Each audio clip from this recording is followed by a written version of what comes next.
So this is how we can change the lock screen clock on your Mac. So of course, the first thing to go to is the settings. So go to the system settings like this, and on the main page you can scroll through the options in here, and when you go to the wallpaper like this, you can change the screensaver and so on, but you can also click on the clock appearance right there. And when you click on a clock appearance, you literally have the ability to change how the clock looks on the lock screen. So as you can see, you can also change it for the never situation when it's going to be shown, or on the lock screen only, or screensaver and lock screen. But if you keep it just on the lock screen, that's fine.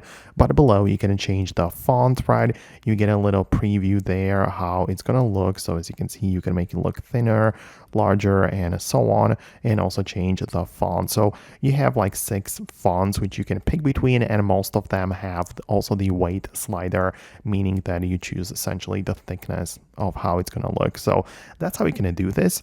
And outside of that, if you don't mean the lock screen clock, but you can also click on the screensaver, and for me, I like to have this one in here. So it is like the flip clock, which I downloaded from the internet. It's freely available, so if you are interested in that, I'm gonna link to it below, to the tutorial about how you can set it up, and you're gonna get like this large clock as a screensaver, which is gonna appear like, I don't know, after 1 minute, 2 minutes, however you like it. So that's how you can play around with it and choose it. Let me know if you managed to make that work. Hit the thumbs up and subscribe for more, and I'll see you later.